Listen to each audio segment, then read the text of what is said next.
Liftoff in 3, 2,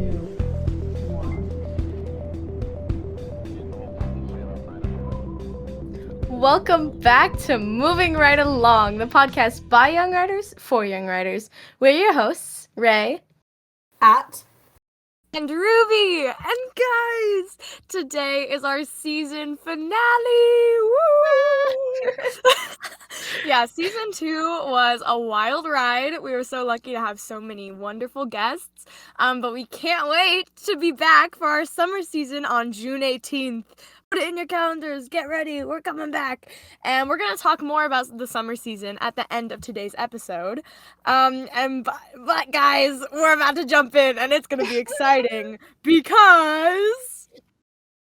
Oh yeah, so today we're reading our childhood writing. That's right, the embarrassing, the cringeworthy, the angsty, the poems we've kept shoved under our bed. It's all coming out today. Everyone's getting exposed, and we're first on the list. We want to make the point that everyone starts somewhere, so just because you used to be completely terrible, like we were very terrible, doesn't mean that you can't get better. And as a bonus, it's not just going to be us reading our writing, because as is a little tradition in our season finales, we also roped in the whole crew of Moving Right Along. So, the people that make everything run behind the scenes, because we'd be a disaster if it was just us. So they met a few weeks ago to pre-record their pieces. So we're going to be listening and reacting to their stories live. Yes, and plus, we asked very nicely, and somehow got Zulfa, the author of As Long as the Lemon Trees Grow, to share an old piece of fanfic she wrote with us. So if that doesn't prove that we all get better with time, I don't know what does. Guys, we can't put this off any longer. I know we'd all love to sit here and just chat about life, about our summer season. I like how you said we're coming back on the June 18th before we've even left. So yeah, we're coming back before we leave. But yeah, we have to get started, and I'm first on the chopping block. So today I thought I would read, when we said childhood writing, I meant childhood. So this is the first thing I ever wrote, like creatively, not like in general. Like I didn't bring just like my handwriting of me writing like A, B, C, D, E, F, G. So I wrote this when it was in 2010, so I was 7 or 8 back then. And I will interject with some comments here and there because it's quite interesting, and also something that I find really funny. I don't know if you can see this, but I wrote on like the cover of this, like, "Keep out or you'll die." That's so in character. That's so in character. That's right up there with the hello death. literally so embarrassing. But anyways, I'm just gonna get started, right? So, this is what I wrote when I was 7 or 8 years old. Rose woke up from her deep sleep and remembered that today they were going to the mountains. "Ah, this bed is so relaxing," she said while yawning. She was in a bed with blankets blue as the sky, with little pink roses and a satin pillow with feathers inside and a mattress soft as the clouds. Rose sat up and gazed at her bedroom. The walls were pink with blue flowers. There was a walk-in wardrobe with flowers next to each side of the door, a bathroom door, and a plasma TV.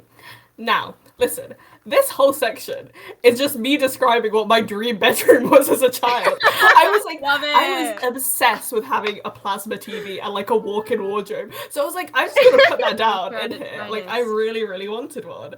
So that's why I just... What just happened? Just left. I don't know. I think it was a stream that just cut off or something. Oh yeah, it was the stream. You just continue? Oh, okay. Yeah, just go. Okay, carry on. Okay, so let me carry on. So yeah, that was the dream bedroom, and then I'll carry on now. "I know while my parents are sleeping, I will watch TV," Rose thought, picking up the remote. In the next hour or so, her parents found her bedroom and made her some breakfast. Again, my dream life, someone coming to make me breakfast. "Now, shall we go to the mountains, Rose?" her parents said. "Yippee! I think it'll be an adventure!" Rose said, jumping from the bed. Little did she know, it was just the beginning of her adventure. So this isn't the end of the adventure, this is the beginning. 3 years later, Rose fiddles with the... I know, it's a flash forward. Like, you don't even get to see the exciting part where she goes to the mountain. It just cuts. It's like, oh my God. Like the worst film whatever. It's like, oh yeah, they're getting to go to the mountains or be an adventure, and then it just cuts like 3 years later. 3 years later, Rose fiddled with the orb she had found when she went to the mountains. Also, what I love about this is that I keep referring to it went to the mountains like it's a thing. Like you went to the mountains. Did you went to the mountains? Anyways, yeah. She just had a terrible day. She had a falling out with her best friend. She had forgotten her homework diary. She had tripped over and got a graze on her knee. And her parents had told her off, but gotten her brother a new phone. Again, I feel like I was just describing what the worst day in the world would be for me. Getting a graze on my knee. Just terrible. Absolutely abominable. Okay. I hate them. I wish I was in another world, she muttered. Suddenly, she heard a whoosh, and off she went. Arrgh! Rose screamed. But her parents could not hear her because she was shrinking inside the orb. Huh, what happened? Rose said, bewildered.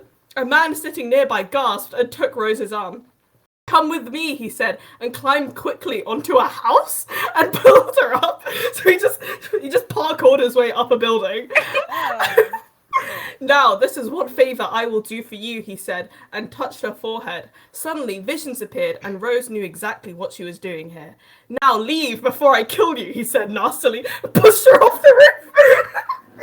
Oh my god! I don't know what's going on in this.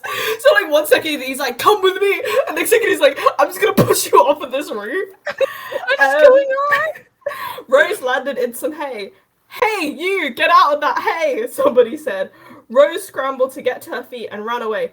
This is much more of an adventure than the mountains were, Rose thought bitterly. And that's the end of it. What happened in the mountains? I never finished it. I started writing that, and then the next story is something completely different. But I don't know what was going on. Also, like, secret fact about this story is also the reason why she's called Rose is because I was obsessed with Doctor Who and Rose Tyler. So I used to call like all my main characters like Rose. So she was Rose, and yeah, it was. Also, we were also told you weren't allowed to use contractions in like writing by our teachers. So like, there's no like, it's all like I will. I am, like, kind of thing. So yeah, that was my writing when I was 7 or 8. Wow. That was great. It was really interesting.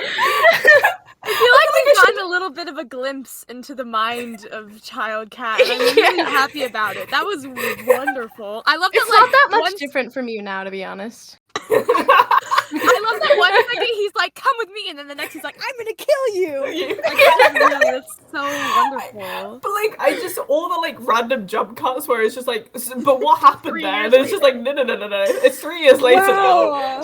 We've moved on. History of the mountains. Gosh. Anyone want to We're go gonna to need the a mountains? sequel. Yeah. Maybe one day I'll revisit What it. happened in the mountains? She got an orb from the mountains. That's about Where it. did she get the orb? Also, I was obsessed with the word orb. I was like, orb sounds just like so good. It's like such a mystical word. So that's why I use the word orb. Anyways, that was that was the first thing I ever wrote, and I think I've gotten better now. But yeah.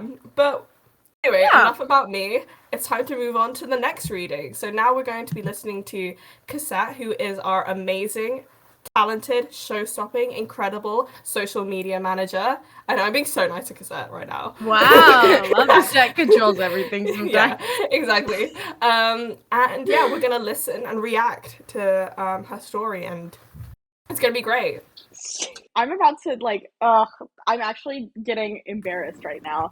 This is from something I wrote when I was like 14 or 15, and it's called Perspective, and I was writing it on a Wattpad, and if you were able to see the actual document it's on, there's not like a single line break. I didn't know how to do like enter, like not italicize, what is the word, indent, like none of that. It doesn't exist in this, and this is basically just a knockoff of Ready Player One and Sword Art Online, which is the only anime I've ever watched. And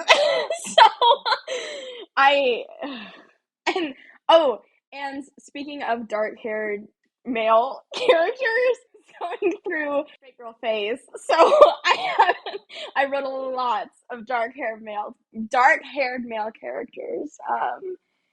So this is really exciting. And I picked a spot that's like right in the middle of it. So there's gonna be like random stuff that I just thought it was so exciting. And also my protagonist blacks out at the end of every single chapter because I didn't know how to end chapters. So um yeah. This is all relevant to this. Okay. Oh my god. I can't do this. Oh, also, okay, wait, I should give you character names since this is like right in the middle. The main character's name is Vitae, and then the dark-haired male's name is Mortem, and then Vitae has a little sister named Sarah. So, context. Perspective is unlike any IVG we've had so far, Sarah continued. It really is a matter of life and death, at least for the player. If you die in the game, you die in real life. It also holds the key to saving this hellhole we live in, Mortem added. If you can find it, you and your party are allowed to leave. Once out, you will be granted whatever your heart wishes. You become a celebrity. Literally, first 2 paragraphs. We've already got I'm a plagiarizer. It's what I am. Yeah, I literally was thinking that as well. His words sunk in, and I realized now why he had notes and why Sarah thought this game was so crucial.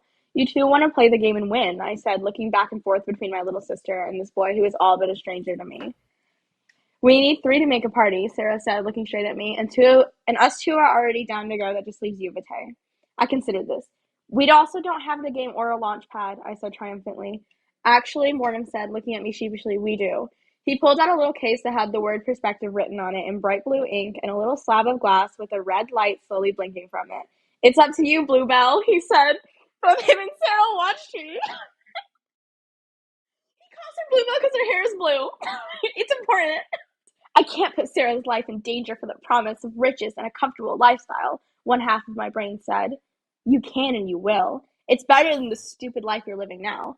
Plus, what harm could come? If things get bad, you could always just leave the game. There's no harm in trying, right? Fine, I said finally. I'll do it. Sarah squealed in delight and raced over to where Mortem was already placing the disc underneath the launch pad. The blinking red light changed from red to blue as the disc settled into its rightful spot under the middle of the glass. Sarah quickly placed her hand onto the corner of the slab, followed by Mortem. The slow blue blinking light had sped up until it was blinking extremely fast. I hesitated. It's up to you, Bluebell. We can't enter without you. I slowly extended my hand. As soon as I touched the surface of the slab, the blinking blue suddenly turned solid. It glowed brighter and brighter until I had to shut my eyes. And then I felt myself falling. I felt myself falling, but I couldn't move to catch myself, falling into an empty abyss, and then nothing. And then it all went black. That's it. That's all you're getting. Ooh. I mean, Giving like, I like that because 2012. it wasn't bad. Like, I liked But it. I thought yeah. the descriptions. Yeah, I enjoyed it. Bluebell. I know. I stopped. Don't bring up Bluebell. I know her hair is blue, okay? And it was like a whole thing where in that society you like couldn't dye your hair until you reached a certain age. And so like she dyed her hair blue as soon as she reached that age. Oh, I that's kinda have been cool, a sci-fi actually. writer for a long time. It's always been World my building first love. going on here. So- Wow. Well, Bluebell is Oh, edgy. I'm sorry, the Bluebell thing threw me off I so was like, bad. The thing that threw me off was like right at the start when she said, if you die in the game, you die in real life. And I was like, that's straight from Sword Art Online. I was like, I've literally heard that exact line. I was like, but that was amazing. Iconic, That was though. so fun. That was I love pretty. it. That was No, it was actually not pretty that bad. Like, I was expecting, like, run on sentences, all of that stuff. And it was actually like apart from the Bluebell and the straight plagiarism, the Bluebell and the plagiarism was actually not that bad. Oh my god. Anyways, we've got Jasmine next, who is our co-producer. Also, she's also amazing, talented, show-stopping. I'm just gonna use all the same adjectives. They're complimenting people.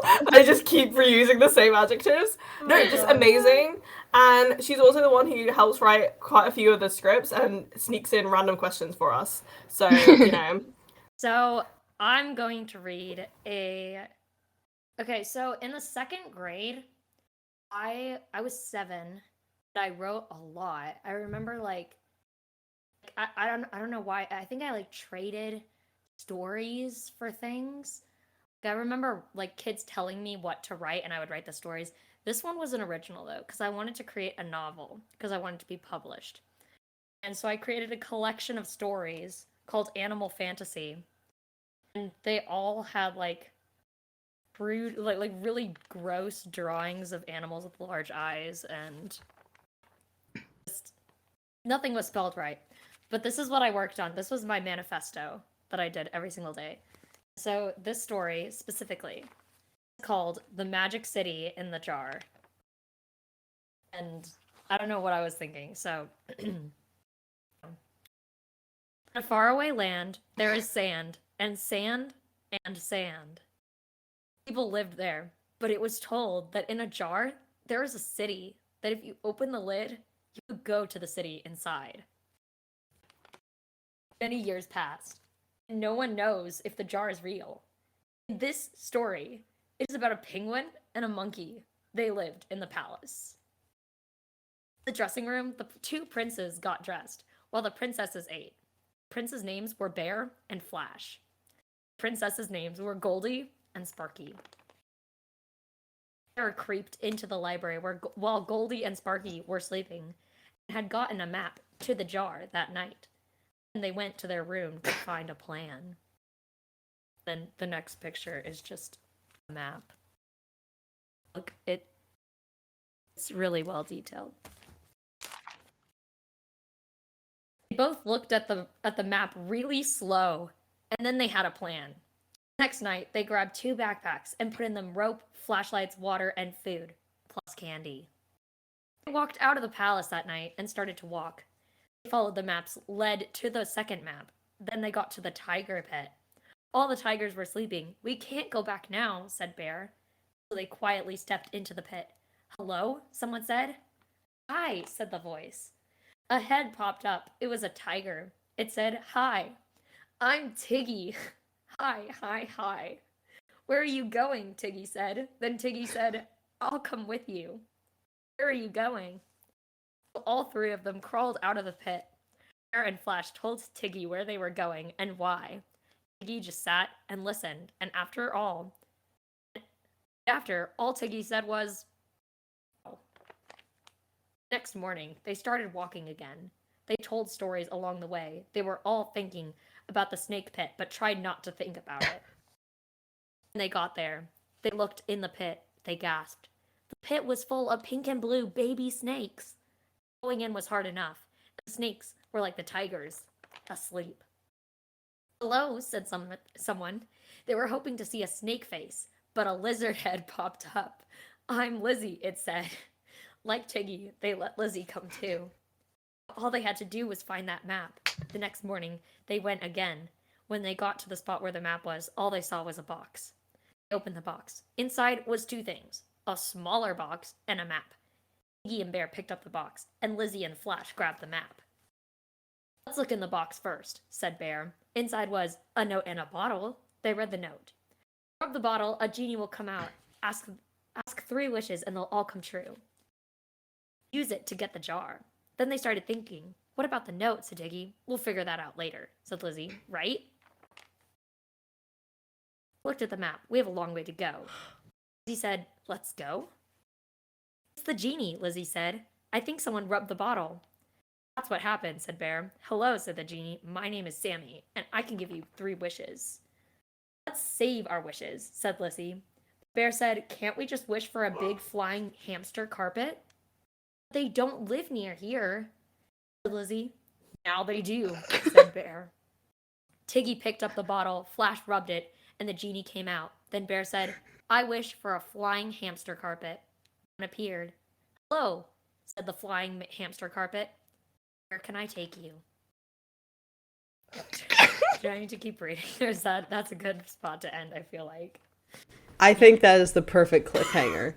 What is a flying hamster carpet? This is Yeah, the flying hamster I was gonna carpet. ask that. Oh, of It's a course. hamster.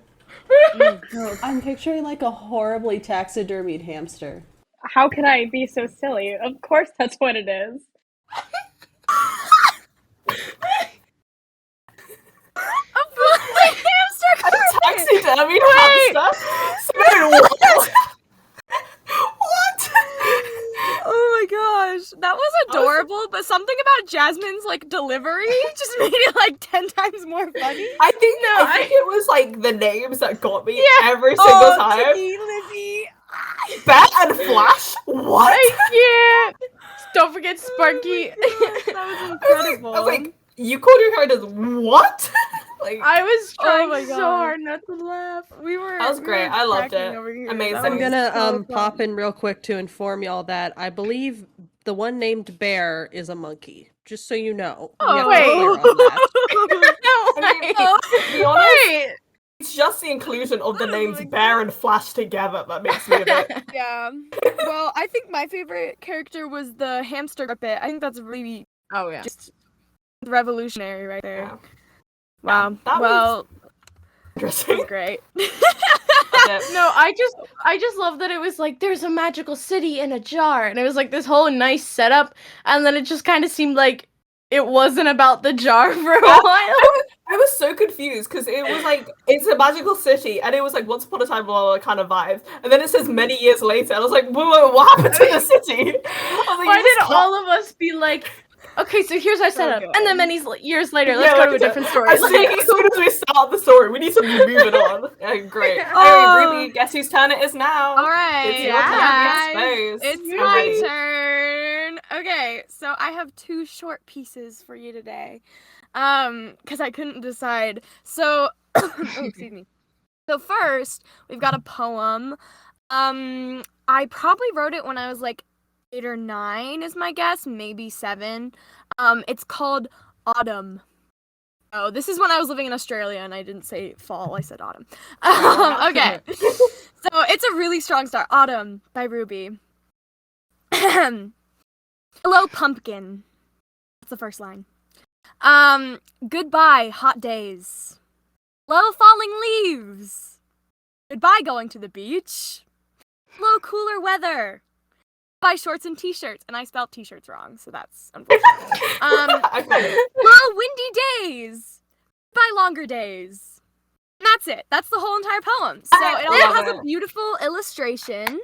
It's really, can I I see? think it's Yeah. me. Oh like, my the God. leaf. Oh, Me and Simone were trying amazing. to figure out what that is, and we really couldn't. I think it's like me and like I guess a boy, maybe it's my dad, like in leaf form. I don't know. It's amazing. You should Okay, make so it now into that your we poetry have- book.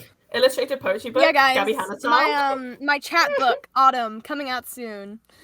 Okay, so this is the actual horrifying one. Okay, so you may have heard me talk before a little briefly about the first book I ever wrote. Oh god. I was 12, so it was a while ago, but it wasn't long enough ago that this isn't embarrassing. Basically, let me give you a little, we're starting kind of in the middle, because this is the worst part of the whole entire book, I hate it.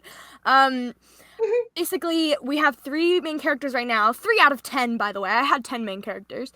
So we have Theo, Game of Thrones Charlie, here. I don't, so bad. We have Theo, Charlie, and Noah, and they're trying to like break into a prison. And also, it's like a sci-fi dystopian, takes place far in the future. Obviously, there's like an evil government, because like, of course. But I will say one weird thing I did is there's still like Jeeps exist in this world, because I very much specified that this car is a Jeep. I don't know why I thought that. Okay, so they're in front of the prison in this part. Okay, that's fine. We can start it. Okay. Theo whispered quickly to Charlotte. Charlie's short for Charlotte. Charlie, be careful. She smiled. When am I not? Before he could reply, bringing up countless examples, she pushed him and Noah out of the Jeep, and they crouched in the shrubs.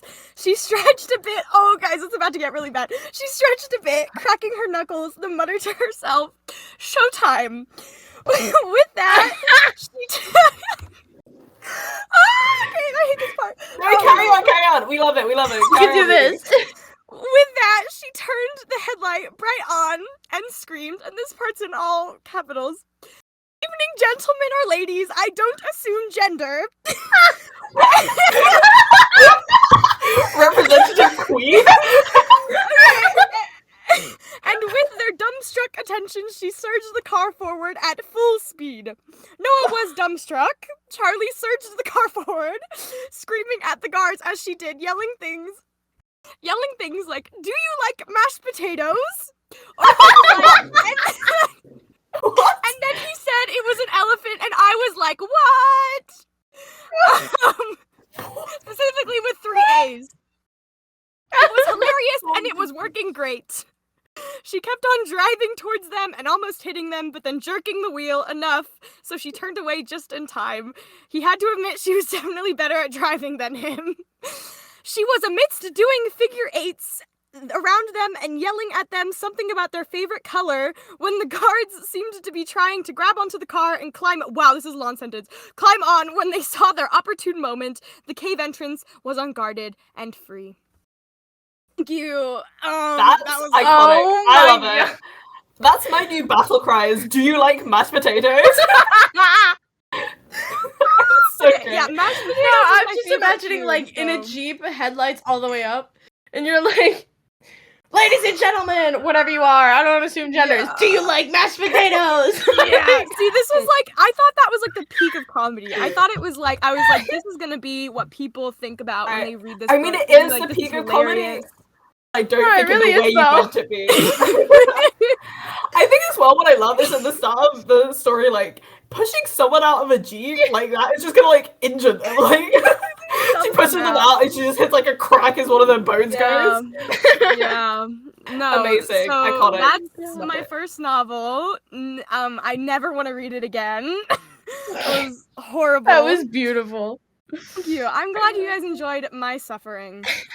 But alright, now we're moving on to the next crew member. It's Simone, guys. So if you don't know Simone, how would you not know Simone? But Simone is our crazy. producer. Simone's amazing, show-stopping, incredible. Those are my adjectives. We can share. Yeah, but yeah. So let's listen to Simone's piece. I'm excited. So, also, this is written in a notebook that has like angsty quotes all over it with like bad drawings, and I don't remember what the inspiration was, but I'm pretty sure I was in my Sarah Dessen novel phase. That was all I read for a while. And I also suffered from pick-me syndrome a lot, and you will notice that in my writing. So, it was the day before spring break when Alex Summerfield sat next to me in English literature Shakespeare. Professor Green was rattling on about the taming of the shrew and how Petruchio and Catherine were truly the main hero and heroine in the story, if you could even call them such things. I had read the book over the summer when I had gotten bored, and I had started to zone out, doodling in my notebook. Then a note lands on my desk with my... What? Oh, bad handwriting. With my name scrawled on it. I glance over at Alex, who just shrugged. He didn't care whether or not I opened it. I hate myself. Hold on, I gotta take a break. I hate myself. Okay. Out of my cursed curiosity, I did. How do you feel about road trips? I kind of stared at the note for a second, taking in the sheer obscurity of those words and who they came from. Alex Summerfield was a guy in my Shakespeare class. That was... Oh my god, I literally wrote, that was who him to me. I love that. If I wanted to go into more detail, turn the page. I would say he's a kid with jet black hair who wears white t-shirts and jeans almost religiously. Cozy, stop laughing at me. Listen, a guy with dark hair. We all had a phase. I hate myself. Okay. Very like Warped Tour Vans is what I'm picturing. It's so bad. I'm not done. Okay. Alex Summerfield wasn't a stranger, but he wasn't an acquaintance either. He was just Alex. Even so, my cursed curiosity kicks in again, and I scribble a reply, paying more attention to the uneven creases in the paper than to my words. I've never been on one. Why? He responds very shortly, as if he had planned his written words precisely. Meet me after class. I'll tell you then. Once again, my cursed curiosity grips a hold of me as I agree to meet Alex Summerfield after class. Okay. That's it. That's my horrible thing. I hate it. Cursed Your cursed for curiosity me. really got the Cursed- best of you. Cursed curiosity. Iconic. That was so wonderfully Wattpad. I loved was it. I amazing. loved Yeah. every second. That who him to me. Amazing. My new phrase. Oh, It that was so spectacular. good. I loved it. I loved it. I That was was all. like not badly written though. I will say. Yeah, it was actually pretty It was- good. The Besides writing wasn't the bad, but it was like the tropes in it that was just so funny. Just as soon as you cut to dark haired boy and you're like, Bye. Alex. I want to read the rest of it. Simone, can I Same. please read the rest of it? I feel like I would have a really good time. yeah. There is no more, thankfully. Lies. Oh, well, I will Cool. write. I will write fan Oh, fiction for man. your book, and I will Finish finish it. it. I will finish it. Okay. Our last crew member of the day reading is actually one of our newer crew members. Very exciting. We have the wonderful Mallory.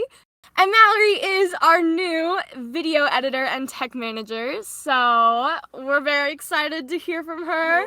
So read the track. I don't know how I transition into this. DJ Khaled. We the best music. Okay, so mine is like the shortest poem ever. I had to write it in a document because the paper that I found it in was disgusting. I had to like there's this drawer in my desk that just like has a lot of like old writings and it's just like jumbled in there. It's really disgusting. But yeah, I think it's inspired. So like here's the background of this.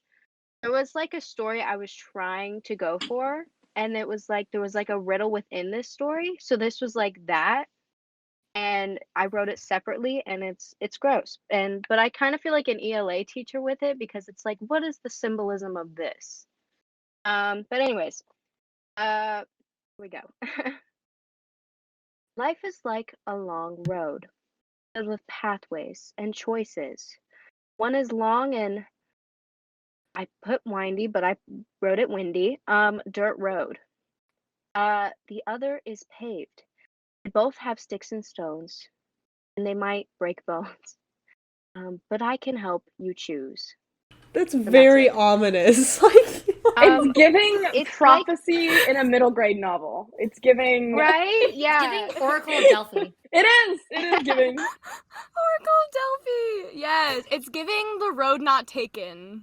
Oh my Yeah, god, Literally, yeah. I just had to Exactly. study that in school, and that's literally all I could think of. I was like, the road not taken. Oh man. Wow, that was kind of iconic though. Yeah, it was iconic. It was does kind ominous. of seem like the kind of thing you'd read in those like prophecy books and stuff. Yeah. but Amazing. Oh, totally. I loved it. Huh. Like, it was like I can help you choose which you choose to I break know, your I'm bones like- or not. Break your bones. I love it. It's mildly threatening. So you know what it is giving? It's like middle school bully, but like poetic. Like a Regina George kind of. Yeah, yeah. Yeah. But like Yeah. it's Regina George, but they've read too much like Percy Jackson, so they're like sitting there like, I can help you choose. God. You disobey me, broken bones, or you take this one, like that. Yes. Amazing, I loved it. True. All right. Okay, And so- that leaves. It's my Yay. turn. Yay. So I'm actually sweating, guys. Okay. I'm still sweating from mine. You're good. So Yeah, this fine. is technically the first novel I ever tried to write. Keyword tried because it's 1.5 pages long. And that's it. So Iconic. We've all done those. so just a little backstory about this. I wrote this when I was in 5th grade. For all of you who don't know what that means, I was 11. Which I'm 15 now, so maybe it's not that big of a difference. Which is worse because this is a me that's very close to the me I am now. But I'm not even gonna say much. I will say though that a lot of this is ripped off of Percy Jackson, but in a different. You'll see. You'll understand it. So it's called Ears. I don't want to read this. Nice. Okay, here we go. Do it. Let's go. You got it. I can't wait for you to hear the opening line. It's a banger. Stop That's it. sarcasm. It's Give the it. worst. Give Okay. it to us. Okay. I used to want to be a werewolf. I can't do this. Okay. Yeah. Keep going, keep going, keep going. Anytime I had free time, I consumed myself in documentaries, books, videos, anything werewolf I could get my hands on. I drove my father crazy, howling out the window, causing my dad to take a Howling sudden out the window? interest in my room. Every year on Halloween, I was the same thing, a werewolf. Can you guess what my pajamas are? Yep, a werewolf. Favorite toy? Werewolf. Everywhere you looked, it was werewolf, werewolf, werewolf. I learned the hard way what being a werewolf was really like, and I'm gonna tell you in this story. My story. That's just the first paragraph. Okay. Oh my gosh, literally the Percy Jackson, like, if you're reading it. It really is. Okay, now we're gonna switch point of views really aggressively. Ooh. So, as the birds whistled in their nests, the squirrels scampered about as they searched for acorns for the scheming winter. The color palette that lay on the ground grew an assortment of red, orange, yellow, and brown leaves as the trees shed their summer layers. Cool breezes whistled through the— Why are these descriptions so long?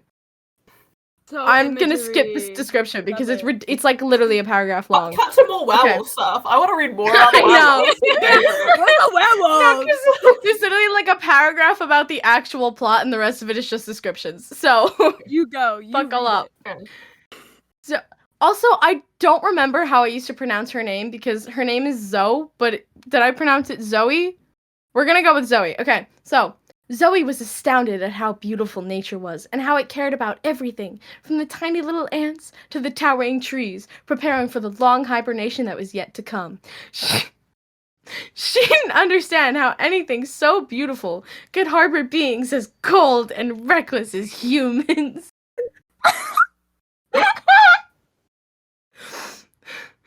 Okay, oh my god, I'm gonna cry. Zoe despised the thought that humans thought they had the right to take land just so they could live in luxury. It's not the thought that they had to kill animals for food. That she understood. But what really pushed her buttons was that they killed those innocent creatures for sport. In fact, she hated the thought so much that when her 6th grade class was given an assignment to write about keeping the earth clean, that was what she wrote about. The requirement had been to write at least 2 pages, but Zoe had written 5 full pages. Let's just say that her teacher hadn't been as ecstatic as Zoe thought she would be after she'd taken up half a 5th period. Oh my god, okay. The smell of freshly— oh my god. I can't speak. Freshly baked blueberry pie jarred her from her thoughts. At the thought of her father's freshly baked pie brewing in the oven, Zoe wanted to dance right along with the leaves at her feet. Oh my god.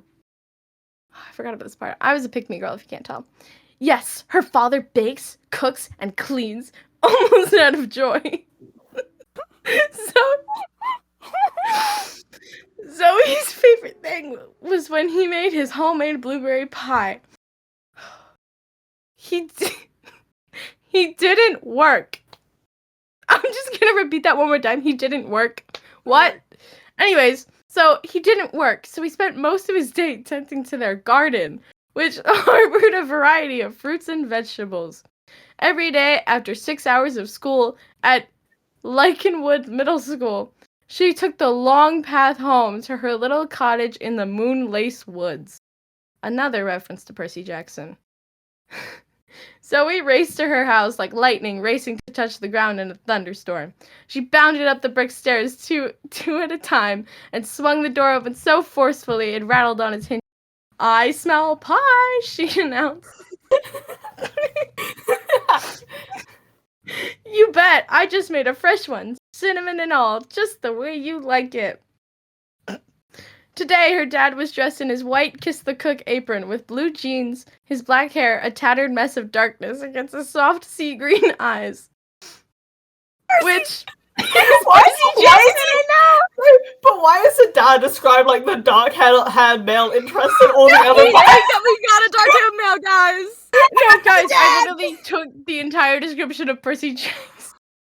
Iconic. Okay, Keep carry going, on. keep Keep going. It still needs time to cool, so don't even think about having it for dinner. He eyed Zoe suspiciously. It's as if you read my mind, Zoe replied. And then we get a strange time skip. Just as Zoe was getting ready to hit the hay for the night, she caught a glimpse of a shooting star dance across the night sky. I wish to be a werewolf, she whispered. And as she shut off her light, her eyes fluttered closed. Okay, here's the nice part. I'm almost done, I promise. Zoe woke up the next morning to the sound of her alarm clock screaming at her to get up and get ready for school. Without even looking in the mirror, Zoe knew that her hair was... It felt heavy and disoriented, at least more than normal. And her tailbone hurt for some weird, crazy reason. Zoe sauntered her way to the bathroom, rubbing her eyes and yawning the entire way. Half asleep, she began the process of brushing her teeth. Halfway through, she looked up at her reflection in the mirror, and what she saw almost made her jump out of her skin. There, sitting atop her head, were two identical black ears with red tips, as if someone had dipped them in red paint. There could only be one logical explanation. Zoe Castellanian was a werewolf. Iconic, Wow. amazing. That was. I loved giving- every second of that. It's giving like, you know, those girls who really want to be werewolves after watching Twilight. It's like that. It's giving reverse Twilight. I Yeah. wanted to be a vampire. And Zoe This wants to is be a you, werewolf. right? That was me when I wrote this. Amazing. I love it. Did you wear wolf ears? No, Wolf ears Ray, tell around me you school? didn't. No, I wouldn't do that. No. Okay. But internally, it was there. Totally. Okay, you're an It was internal there. wolf girl. Honestly, we all have some sort of like. There's horse girls, wolf girls. We all get those phases. No, you want to know the worst part? I went through all of those. I was the horse girl. I was the wolf girl. I went through a fox girl phase at one point. Not the fox girl. Yeah, I wrote a story about Come on, that trying one. to catch them all. God.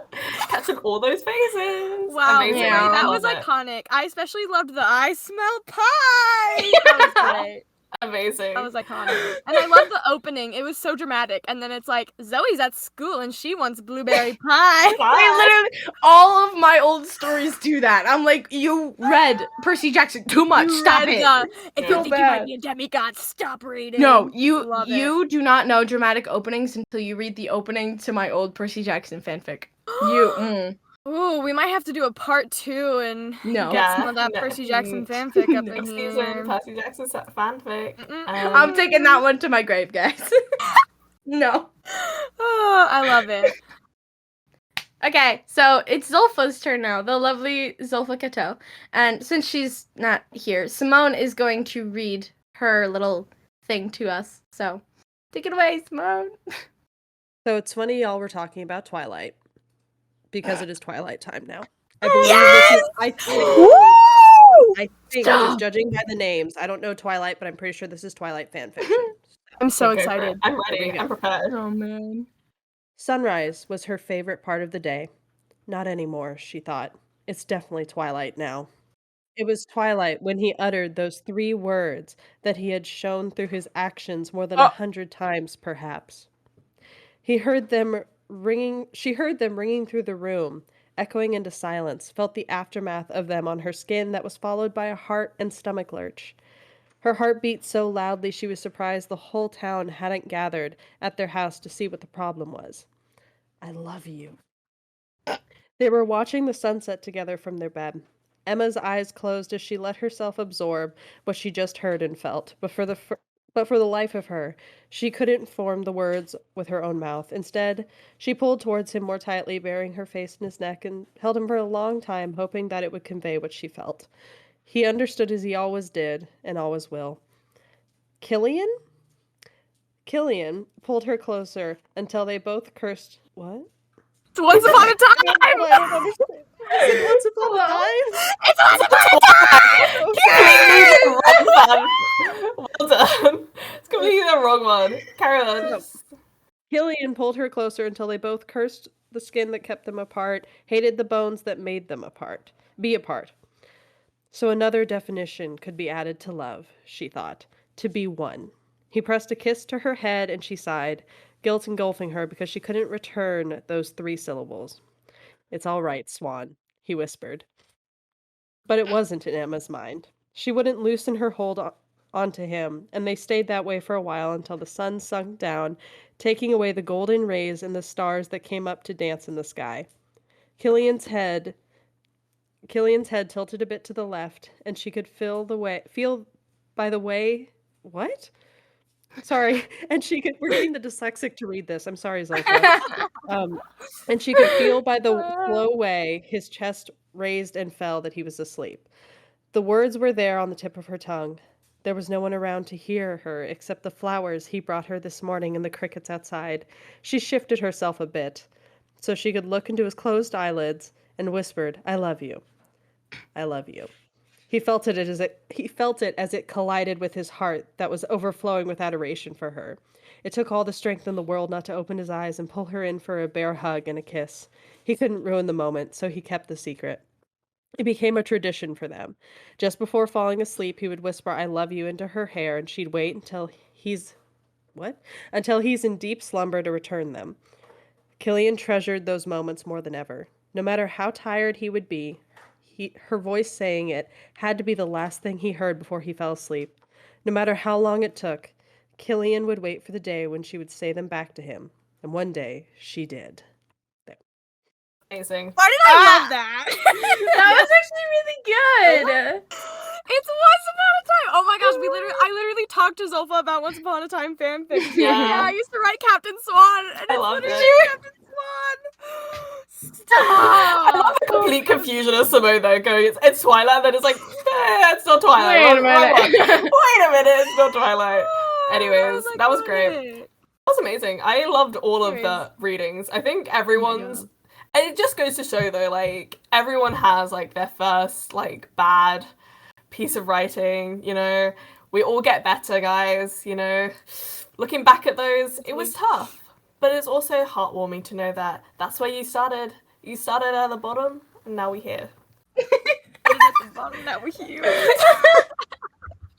Well, I have to say, I'm a big fan of Zilpha's. That's Zilpha's. Whoa, my brain is stopping. That was bad writing. Then I'm a horrible. writer. It was very angst though. It was giving angst, and I really liked that. So that was our last reading, and honestly, they were really, like, good. They really got our point You don't across. have to lie to which- me. No, don't have some to of them lie were about really mine. good. Some of them... I'm kidding. No, mine was trash. It's okay. Hey guys, that was my first book. That was, you have to start somewhere. I It feel was like you funny, have to though. write a bad book to write a good book. I feel like everybody Oh, has of to do course. that. Yeah, done that plenty of times. Hopefully the good book is coming soon. But anyway, One of these days. So our summer season, we're transitioning into that now. Just so you know, our summer season is gonna start on June 18th with a sneak peek into what our lovely Beepo is doing on their summer vacation. So you should expect the summer season to be filled with new voices, exciting guests, and maybe even some original music. I'm just saying. We'll also be releasing episodes every Saturday during the summer instead of every other. So be excited for that. And we're gonna have a lot of bonus content. Yes, very exciting. I loved how you transitioned that and said, we're transitioning now. That's I didn't really know what else to say. We're such good hosts. I know. Yeah, but just be warned. Summer season is probably going to be an extra strong dose of our usual chaos. And you're getting it even more. You're getting it every week. But in the meantime, follow us on Instagram at Moving Right Along Podcast to see what shenanigans we get up to over the break. I don't know if y'all remember, there was a quote post after season 1. There's going to be another one of those. But we'll also be doing probably some other stuff besides that. But, I'm biased in that post saver because I make it. Yeah, but while you're there, why not submit to Beepo's book Rex at the link in our bio and tell everyone about a book that you just can't shake. And let's hope it does not feature somebody yelling, "Do you like mashed potatoes?" in it. Probably Or won't. it does. I mean, that was the peak of comedy for me. I'm just saying. Future New York Times bestseller right there. That's just the title of the book. Like, it's on the blurb. Do you like mashed potatoes? Then this Do you book like is for you. Oh, iconic.